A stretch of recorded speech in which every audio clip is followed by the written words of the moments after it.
So the year is 2005. I'm 18 years old and had just started with my first week at Western University. And so the first week is called Frosh Week. It's this big party week, and there's a lot of big events that the university will put on for us. And all of these events culminated with the big final show, which was the Hypnosis show with Mike Mandel, who is this renowned Canadian hypnotist, the leading hypnotist in his field. And I was like anybody else when I knew that I was going into a hypnosis show, which is like, I don't know what it is. It's probably not real, whatever it is, but let's go and have a look. I want to see. And so I went, and I had a relatively front row seat, and I watched as many volunteers poured onto the stage, and Mike Mandel had them all sit on chairs and then took them through a series of exercises. And after about a couple minutes, they started to act sort of funny. Like there's sort of a glossed over look over their eyes, the way they looked at Mike and the way they responded to what he said. And Mike had them doing increasingly crazier and crazier, more absurd things. He was able to get one person on stage to forget her name, the other who would always start dancing when everybody started clapping, and it was just a riot. I was changed as a result of that show because I couldn't fathom what I had seen. I was looking at it, I could see it, it was real, but I didn't understand it, and I had to. So, like any reasonable person would, I looked up his email on his website, and I sent him an email, and I was like, hey man, can I learn from you? Like, how does this work? And he's like, well, I don't really do one-on-one teachings, but you should come out to my class. And I looked it up, and at the time it was for 2 weekends, a crash course. It was $1,600, which is probably the equivalent of $9,000 in today's money. But at the time it was a lot, and it was the bulk of what I had. And so I spent the whole year contemplating it until at the very end I decided, okay, I'm going to do it. And so I went and I attended in Toronto, where I learned from him. And over those days, it was a fascinating, crazy time where he would hypnotize us, but also teach us, and we'd hypnotize each other, and in turn be hypnotized by each other. And we, through this experience, got a really good, solid, intimate understanding of hypnosis and the trance state and suggestions and persuasion and similar things. So since then, I would practice on and off, not in any serious way, but what I did do was I developed my understanding of hypnosis, because even though I learned how to wield this strange tool, I still didn't know what exactly it was. And so I kept thinking about it over time until I now have a good sense of what hypnosis is. And then once I started to put the pieces together and kind of figure out what exactly this thing is, I realized that hypnosis isn't something that's actually localized between a hypnotist and, say, a client or people on stage, but it's actually something that is much more commonplace than we realize, and the stuff that we see on stage is actually just a slightly more exaggerated version of hypnosis. And since then, whenever I work with clients, one of the main tools that I like to work with is belief work, which is to examine beliefs that we carry, that we believe, thus they are beliefs, and yet they're not very advantageous beliefs, or beliefs that are not really conducive to our growth and our wellness and our expansion. And so what do we do when we have a belief that runs contrary to our expansion? How do we recognize it and get rid of it? And so that became a big front and center element of my coaching work. You could call that dehypnosis. So recognizing where we are just hypnotized, not in one particular, over the course of an hour on stage, but where are we hypnotized in general? How can we recognize it? How can we know if we're hypnotized? And then how to dehypnotize ourselves. And so that brings us to today's video, the title of which is What is Hypnosis and How Does It Work? I was playing with different title ideas, but this is the one. What is hypnosis and how does it work? So in this video, I'm going to share with you all that I got on the result of years of contemplation on this strange topic. And there's a bunch of benefits that you're going to get. I listed them out here. You're going to have a sophisticated understanding of hypnosis. So most people just don't know what it is, and they claim it's not real, but when they say it's not real, they don't really understand what it is that they're claiming is not real. So not only are you going to get that understanding, but you're going to have a top 1% understanding of what hypnosis even is, because I don't hear anybody who knows hypnosis talking about it in the way that we're about to talk about here. So it's a very privileged, very unusual way of viewing it. You will understand belief work, so you'll understand how it works. You'll get a sense of how to do it on yourself. I'm going to take you through some actual exercises and tips that you can use to work on your own belief structures. You will leave this feeling much more self-empowered. You'll have a much greater sense of self-empowerment, and you will start to recognize false beliefs, which is very tricky, because whenever we have a belief, the job of a belief is to validate itself and to demonstrate that it's true. And so the problem is not that we believe things for which we have no evidence. Generally speaking, if we believe something to be true, we have lots of evidence to justify it being true. But the problem is that we just collected it selectively in order, in many cases, to justify a belief that's actually not even really all that true at all. A good example of this is, say, the flat earth movement. It's possible to enter into a hypnosis, a belief that the earth is flat. And then inside of this hypnosis, you can collect data and thoughts and theories and ideas and just channel your creativity to further justify the belief that the earth is flat. But that doesn't mean the earth is flat. So it's like, how can we tell if we believe something that's false? This is the real question. So that's what we're going to get into presently. It's pretty exciting stuff.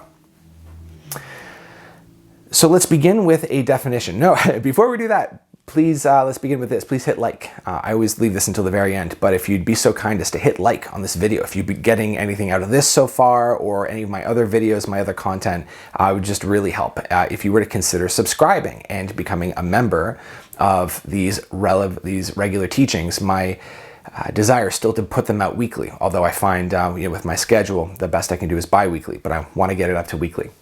So onward from here. Hypnosis is real. You just don't know what it is. Hypnosis, at its very core, if we're to give it a definition, hypnosis is the acceptance of an idea as true. So it's when we are presented with an idea, either by somebody else or something else or our own selves, or if we're reading a book, or we hear it on a loudspeaker somewhere, or see it on a billboard, or we're speaking with a stranger in a crowd somewhere. So the idea is presented to us, and we look at this idea and we say, this idea is true. When we do that, we accept this piece of information into our mind. It is an object in the beginning of our relationship with it. It's an object that we can look at. It's a mental formation. It's a piece of information that's right there. And then when we accept it, we take it into our minds, and then we begin to operate through that idea with the passive, tacit assumption that it's real.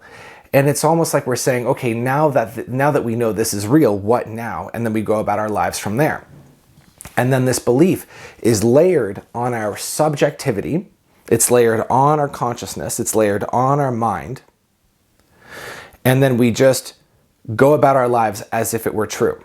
And thus we are entering into one layer of hypnosis.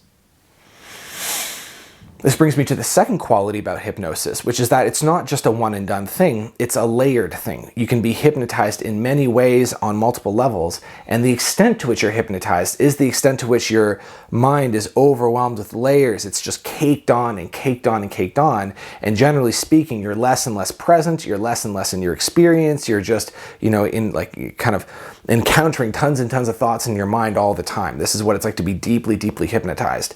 And to look at such a person who is deeply hypnotized from the outside, when you look at them, there seems to be an absence. They seem to be absent from their experience. You look at them and they're just kind of like looking around. They're not here. They're not really in their bodies. They're not paying attention to what's going around them. They are very sleepful. They are asleep or hypnotized by their own mind, we could say. And so that's what you get when you observe somebody at the very far end of the spectrum of hypnosis. When we accept an idea as true, that idea is layered on into our subjectivity, and it helps us structure our mind. It helps us structure life. It gives order to life. Because if we don't have ideas to approach life with, and if there's no structure to approach life with, then life is just a whole bombardment of stimuli and colors and sensations, and it becomes overwhelming, and we don't know what to do. We don't know our ass from our elbow. We don't know how to function. We don't even know what functioning means. There's just no structure, and it's overwhelming and chaotic, and so therefore what we do is we accept certain ideas as true in order to make order out of the chaos, so that we can live our lives in life, so that we can know what we're doing and go about it with some intelligence. And so therefore hypnosis has some utility. If you have no hypnosis, then there's no boundary around your experience at all. There's nothing to do, and there's no reason to be alive. There's all these things. So some context setting, some hypnosis is very useful. But then, of course, when we go to the other extreme, or we go too deep into hypnosis, then we paint ourselves into a corner. We get too wound up, too screwed shut, and we can't accept anything new, and we can't function anymore. We can't grow. We can't accept new ideas, and then we get euchred that way. So there's a certain balance to be struck. Hypnosis is the acceptance of authority. So if somebody comes into your life and says, this is this, and if they say it with enough authority and you believe them, then you are giving them permission to put a thought in your mind as well. And this is what a hypnotist does, is they develop a certain level of rapport and trust with a hypnotic subject in order to offer information to the patient or to the subject to take. Thus, we can debunk one of the major myths about hypnosis, which is that hypnosis is not a loss of control. Hypnosis is a voluntary suspension of control. So if somebody goes up on stage to be hypnotized, they are offering momentarily, for the purpose of that hour on that stage, to give their control or their authority over to the hypnotist, so that the hypnotist can tell them what's what and create this big sort of psychedelic, imaginative experience. But you can't, the myth is that, like a hypnotist can just go up to a person and hypnotize them and put them under a spell. And generally speaking, you can't do this. You can't hypnotize somebody without their permission, because there has to be a cooperation on the level of the subject. That's the part that's relatively unknown about it. And then finally, hypnosis is something that continues until we wake up. So on stage, the whole thing is bracketed over the hour, and a good hypnotist, what they usually do is they break the trance, and even if they offer post-hypnotic or post-hypnotic suggestions, such as every time you see a train that's 25 cars long, you'll take off your shoe and quack like a duck, even that, it will go on until some certain boundary is hit, like, okay, until you walk through a washroom, or until 7 days pass, so there's always the hypnosis, and the hypnotic suggestion is always bracketed in some way. There's always an expiry date. It doesn't go on forever. There's always an outside. And generally speaking, we always wake up out of hypnosis one way or another. So to make this real, let's offer a few suggestions. So the first suggestion is your name.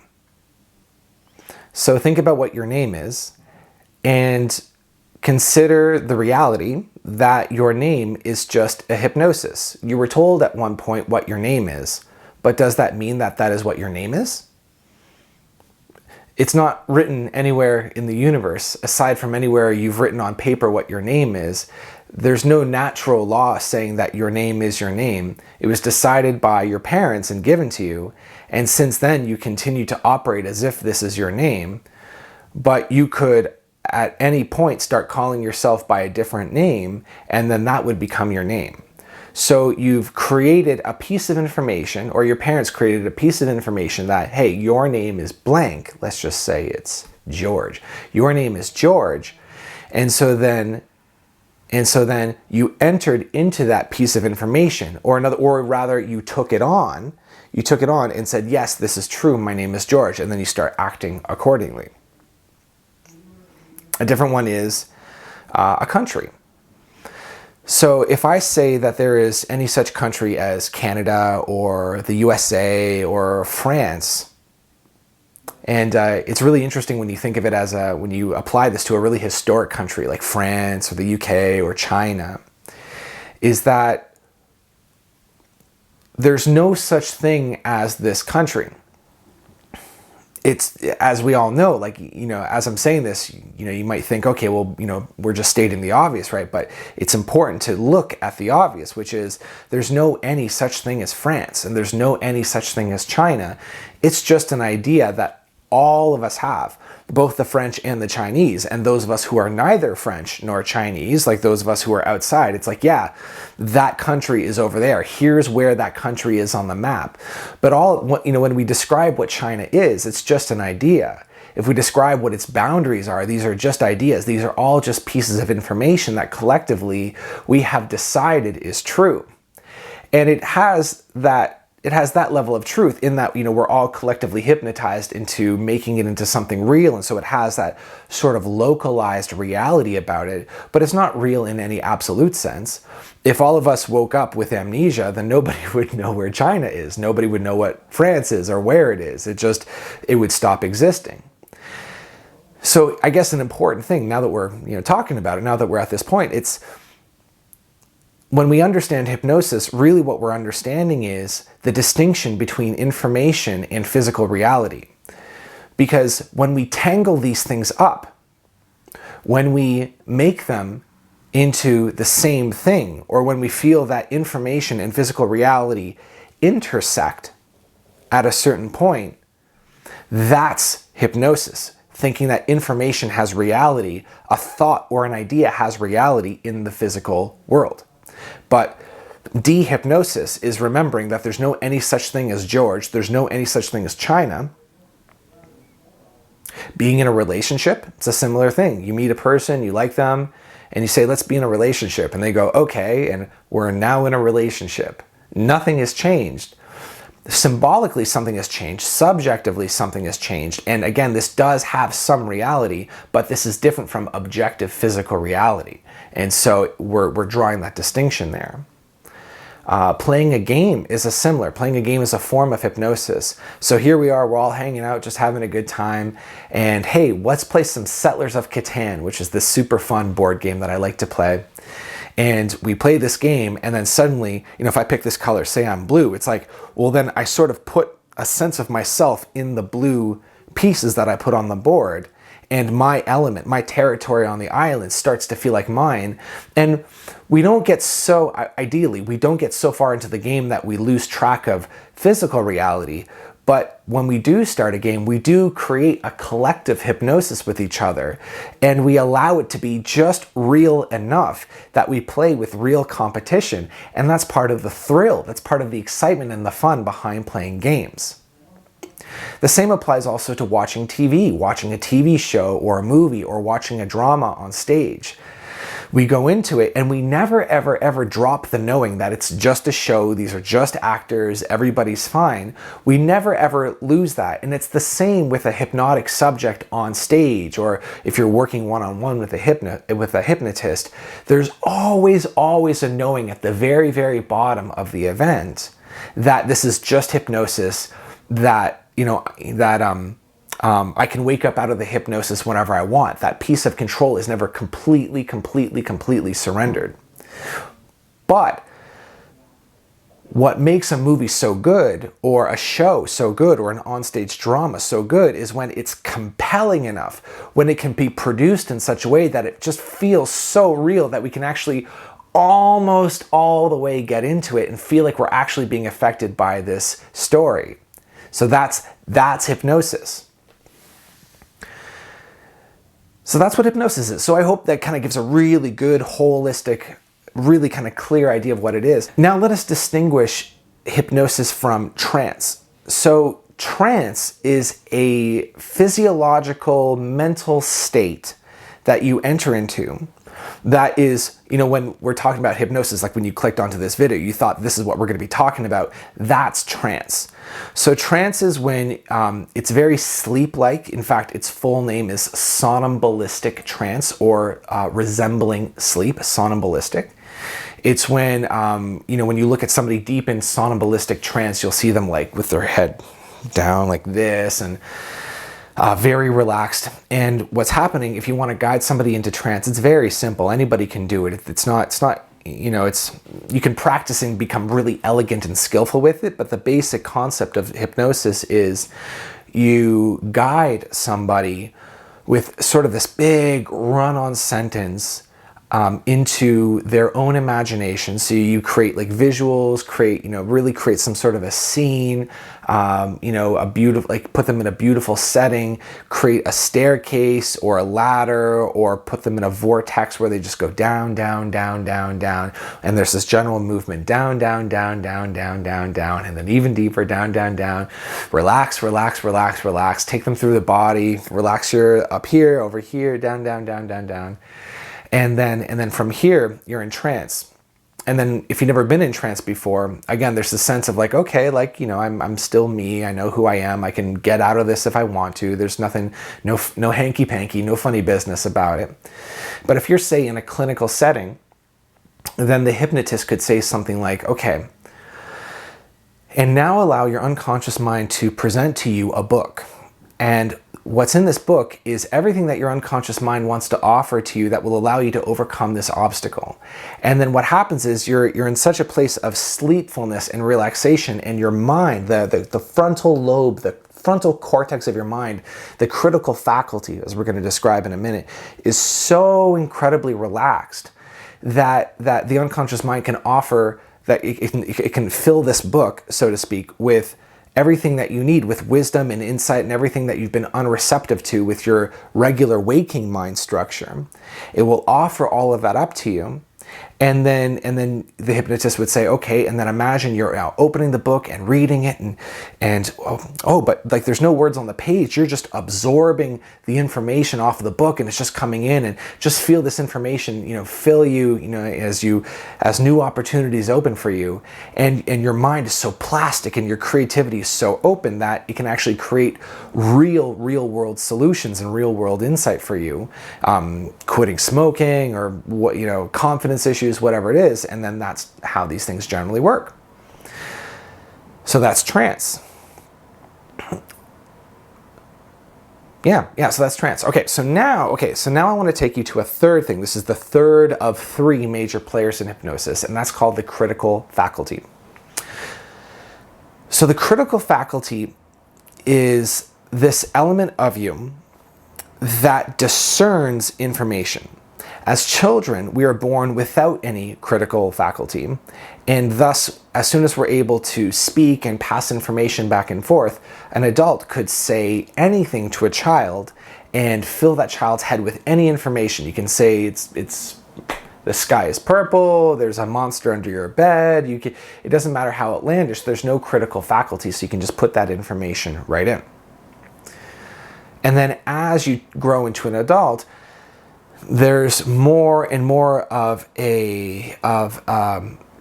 we can call it a guard at the gate, this element of you that discerns information before accepting it. But the trick about the critical faculty, what it is if you were to imagine a city that's walled off, and there's guards at the gate, and everybody in the city has their passport stamped and they're legal and they're allowed to be there, and everybody that's outside, they're not allowed to come in, and the guards decide, because they're also passport control, the guards either let people in or let people out, is that the decision-making process for whether or not the critical faculty allows a piece of information in and accepts it as true or not is based on information that it has already accepted as true.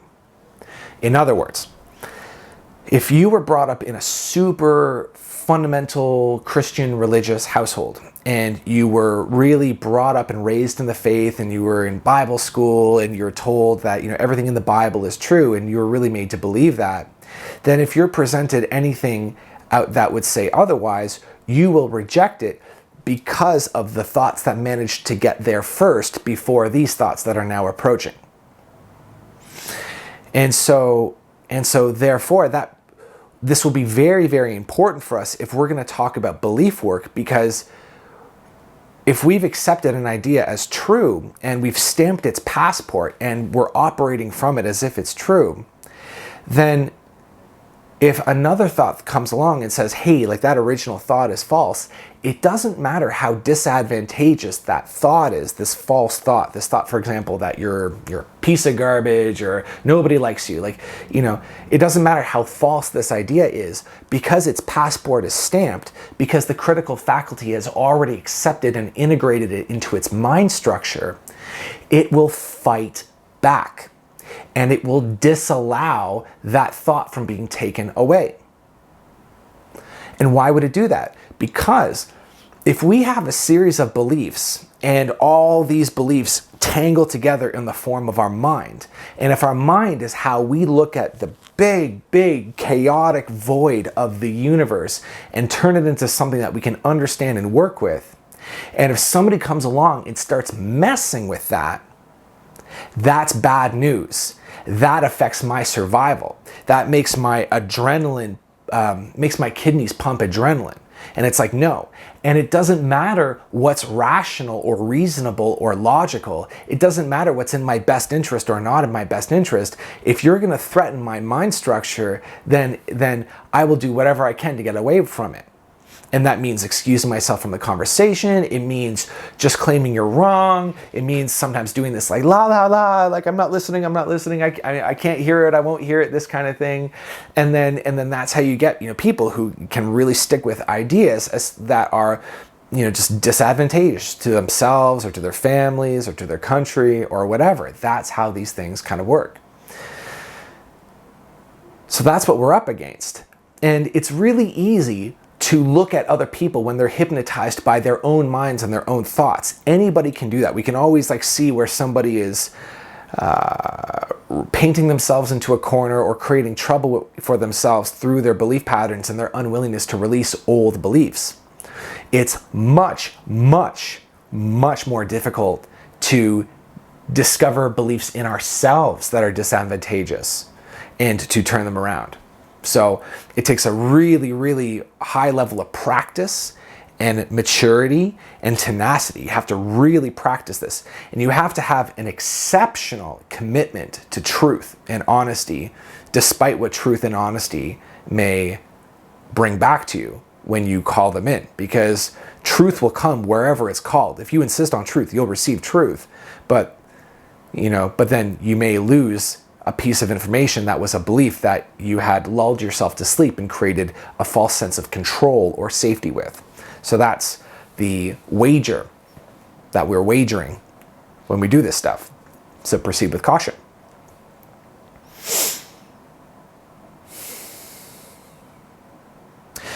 The critical faculty, just one more thing about that. The critical faculty is contracted and tight around some people or some things, and it's loose and relaxed around other people. The critical faculty is relaxed around people that we like. It's relaxed around people that we trust. It's relaxed around people that we feel have authority, more authority than us. And it's relaxed when it is in trance.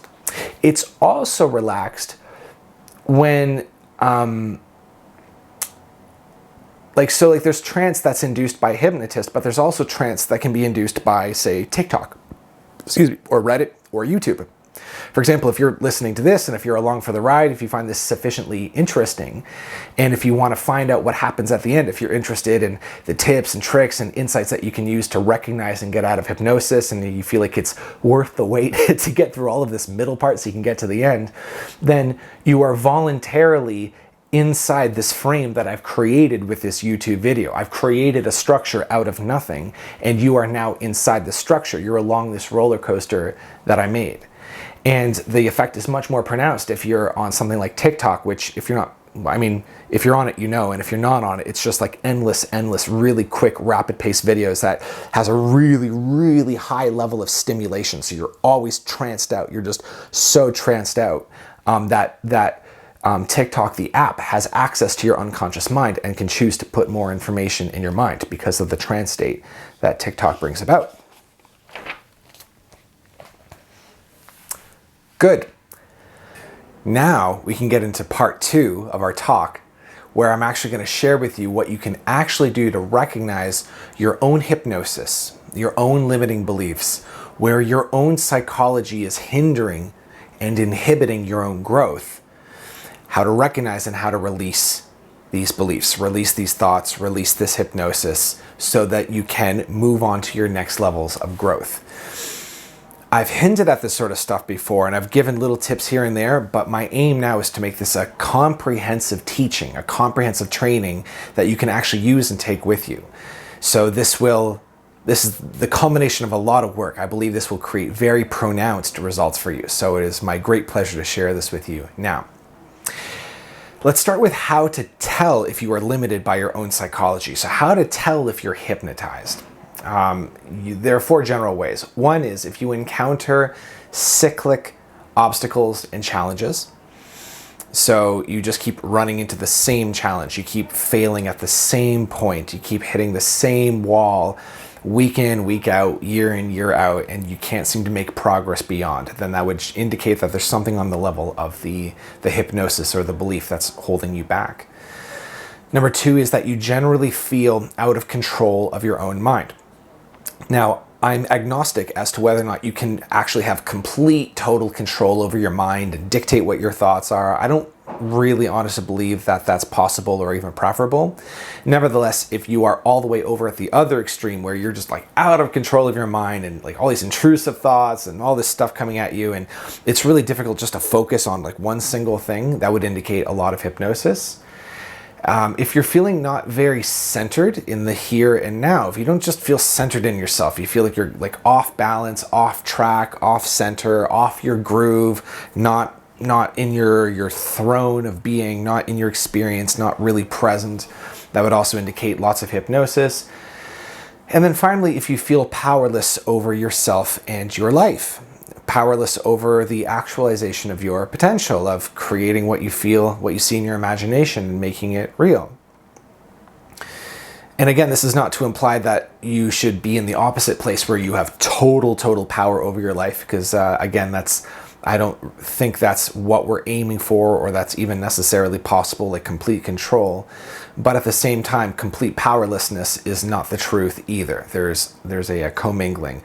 Ideally, if we're in like a place of great flow and connectedness with life, there's a commingling of power versus powerlessness. So that's the 4th way you can tell as well. What I'll do now is I'm going to give you a list. I wrote down a list of approximately, call it maybe 15 or so beliefs that a lot of us hold. Most people hold all of them to some degree or other. And these are all beliefs that can be disproven. So we can already go into it knowing that they're false. And so as I list them out, see how many of these are actually a part of your own psychology as well. I'm unlikable. I'm unlovable. I'm unattractive. I'm powerless. I'm victimized. I'm stuck. I'm behind on life, behind on work, behind, I'm not where I should be, behind. I'm lazy. I'm inconsistent. I am a disappointment. I'm a disappointment. I'm disappointing my superiors, my parents, my family, my friends, myself. I'm disappointing. I'm doing it wrong. I'm living wrongly. I'm screwing up my life. I'm not talented. And then finally, I'm not smart. So this is just a list of some popular ones. The list could just go on and on and on and on. So these are all beliefs. These are all pieces of information. And so what I'd like for you to notice, first of all, is that like I picked some of these really heavy duty ones, and if you believe any of these, then notice where you are triggered. Because to be triggered, for the purposes of our discussion, is when the critical faculty is being presented with a piece of information, again, the guards at the gate, and it's being presented. It says, hey, you don't belong here. You're not true. You're wrong. Get the hell out. And feels threatened. That which is, it feels the thoughts that are inside are threatened by this outside thought. The thought, in this case, me suggesting that everything I listed here are not truths, but just beliefs. So notice if you're triggered, notice if any of it is upset, and notice if you feel like you want to assert any of these things as true. So for example, I just said that I'm behind, I'm behind on life, I'm behind on where I should be. I suggested just now that this is a belief. And hearing this, you might react and you might go, well, Brent, you don't get it. I actually am behind.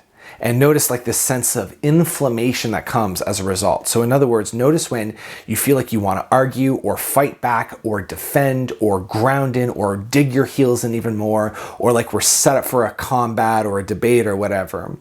That's how you know that you are under the spell of this idea. And so in order to soften that inflammation, even if you're not inflamed from this list, it could be, we could keep going until we trigger something in you. In order to soften this, I'm not here to tell you what is actually true outside of your beliefs. This is a very serious philosophical, epistemological problem that personally I've not yet gotten to the bottom of. It's like I'm interested in it, like what's true outside of our beliefs. But that's the fodder for a different video. And I'm not here to say that you actually are ahead or behind, that you are attractive or unattractive, likable or unlikable, lovable or unlovable. Some of these things I can say. I think you're lovable. I know that one for sure. Nevertheless, what I am here to say is that let's dehypnotize ourselves off of thoughts and ideas, especially the ones surrounding where we're actually like held up in life or choked up in life, where like we're blocked or stuck or stagnant in life, whatever beliefs surround those. Let's just take these ideas off of their pedestal and reinvestigate them. And let's consider the possibility that they're not as true as you thought they were. So all we're doing here is just an imagination game. We're just playing with ideas, playing with what we think is true, and just seeing what we get in a sort of relaxed way. And there's no need to accept some new idea as true. It's just enough to point out what ideas that we're convinced of. Because as we continue on with this discussion, a major point that I want to impress upon you here is that to awaken out of hypnosis, it's enough merely to recognize that we are hypnotized. Once we bring to conscious attention hypnosis, the nature of our own hypnosis, and we go, oh, I'm hypnotized, that is the breaking up of the hypnotic trance. Remember before when I was defining hypnosis for you, I was talking about how we take an idea, it's brought to us either as children or as adults, either last week or 10 years ago. A piece of information was given to us by an authority, and we were told by that authority that it's true. And then the critical faculty opened up and allowed this thought in. And then we incorporated it into our psychology, into our belief structures, and we started to operate as if it's true. And then it became the glasses that we wear on our face, such that we don't see the lens anymore, we see through the lens. And so in order to bring that hypnosis to a close, despite how long you've had it, despite how long you've been under its conviction, under its spell, once we look at it once again as an object, it is no longer masquerading as the subject.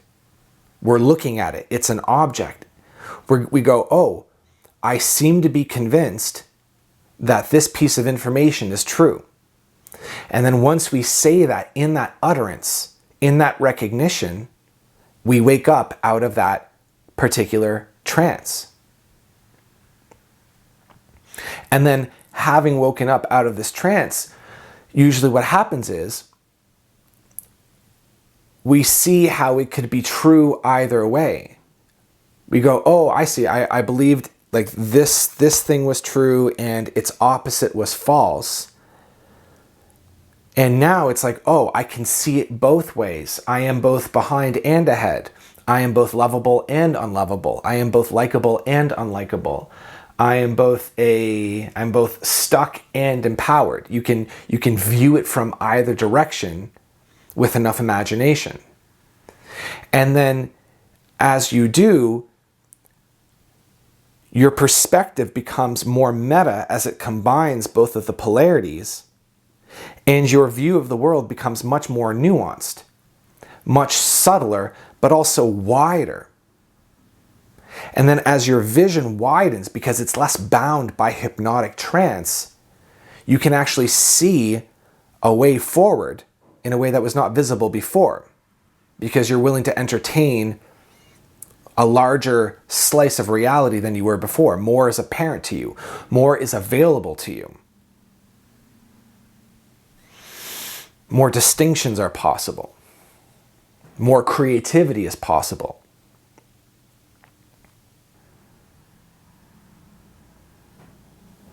So what do we do when we want to release an idea? Well, we entertain the possibility that this idea is not the truth, but just an idea, just a conviction. So you can choose any belief you want. The way to do it, so you can take one from the list that I offered before, say any of these beliefs are perfectly fine to work with as an example, just as we go through this together, or you can choose your own. If you want to choose your own, just simply think of a place, like somewhere in your life where you're stuck. So it's money or relationship or a particular friendship, just where do you feel like your life is kind of lacking or you can't really seem to get it to the next level. And then once, maybe pause the video if you need to pick it out.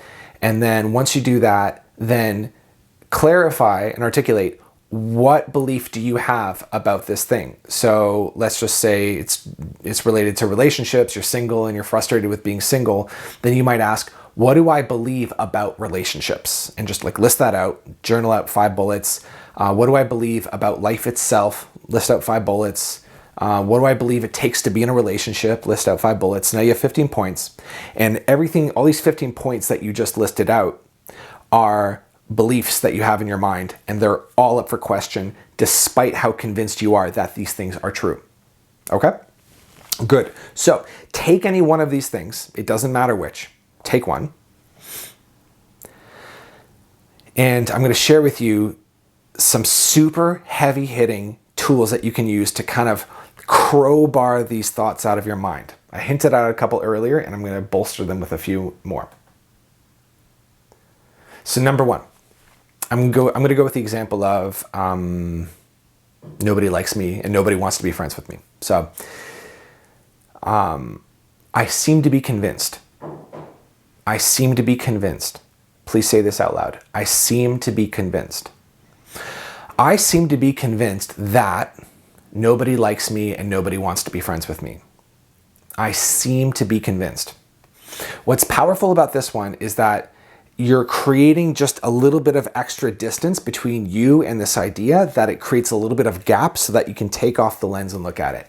I seem to be convinced. A different variation of this one is, I'm convinced that. I'm convinced that nobody likes me. I'm convinced that I'm going to be lonely forever. I'm convinced that I'm lonely at all. And the trick as you do this is you want to be super, super audacious with what you put in the blank spot. So stuff that you feel like is just beyond question. It's just so true, it's beyond question. We're going to even bring that up for question. I'm convinced that I don't have any friends. I'm convinced that I hate everybody. I'm convinced that people are garbage, whatever it is. And just say it out loud. And then what you want to do is pay attention to how it feels physiologically. So how does it feel in your body to say these things out loud? Because on the surface, it doesn't seem like a whole lot is happening, but underneath, you're creating a gap between yourself and really painful, limiting psychology. And so usually what happens, if it works for you, this particular technique, is that it opens up space in your chest, in your stomach. It creates a little sigh of relief. It creates a little bit of laughter. There's a little bit of a wedge there. And that's how you know you've woken up out of at least one layer of hypnosis. And once you get a sense of it, just keep hammering on it. Just keep going. Make this a priority, a practice that you do a lot, and just continue to wake up more and more and more. So that's technique number one. I'm convinced that, or I seem to be convinced that. A sibling to this, very similar, number two, is interesting point of view. I have this point of view. This one comes from the people at Access Consciousness who have a whole healing modality, and they're amazing people. You should definitely check out their work. You'd say, interesting point of view, I'm poor. Interesting point of view, money is hard to come by. Interesting point of view, nobody's interested in what I do. And again, it creates this wedge where you're questioning that which absolutely feels real to you. So that's number 2. Number 3 is one that I came up with recently, and it's very powerful. It's helped me with some seriously heavy stuff. It's created a lot of lightness, and I'm very grateful for it. It goes as follows. You just say, this or thus is the nature of my hypnosis. And what you can do with this one is that you can think about anything in your life that causes you like heartbreak or guilt or shame or sadness or anger. And you don't have to be too articulate about it. You can just look at that, like the thing that's bothering you or just in your life, and it won't go away, and just say out loud, thus is the nature of my hypnosis. Please try it right now. Thus is the nature of my hypnosis. And what's nice is that in this one, you're just saying out loud, you're just sort of confessing that you are hypnotized, and I don't know how or in what way, or I don't even necessarily know what's outside of this hypnosis. I don't know what's on the other side. I don't know how to see around it. I'm a little bit concerned that my hypnosis is real. But even in so doing, you're starting to create a space in these deeper recesses of your imagination to go, oh wait, like maybe all of this, maybe I'm just under hypnosis and this is not exactly as it seems. Maybe it's a little bit different than from how it seems. Maybe it seems heavier and more painful and more significant than it actually is. Thus is the nature of my hypnosis. I assume because of all this agony that I'm in some form of hypnosis. And maybe all I can do is just say that for now, but that will be enough to illuminate the next step on your path. So it's a really powerful one. Oh, it's really 3. Sorry, there's not 4, there's 3. Good. All of these 3 things have in common is they form a pattern interrupt in your mind where when you say them out loud, I seem to be convinced that blank, or thus is the nature of my hypnosis, or interesting point of view. It sort of brings the stream of your mind to a full stop. If you say out loud to yourself, interesting point of view, I don't have enough money. It's sort of, there's no logical thought that comes next after this one. There's sort of, it comes to a full stop, and then there's the silence that comes afterward.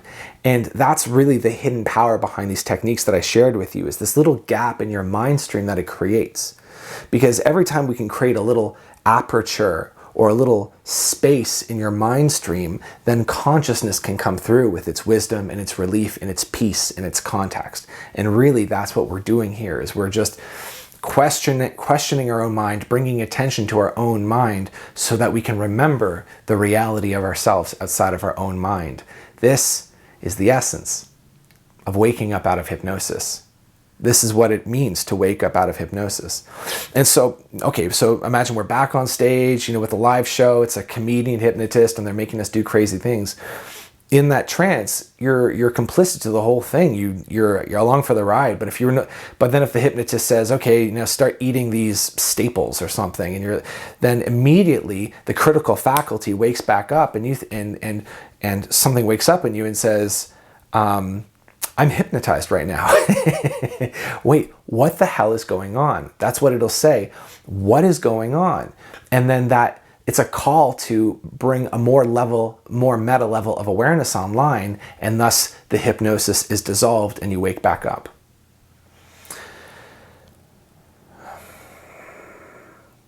So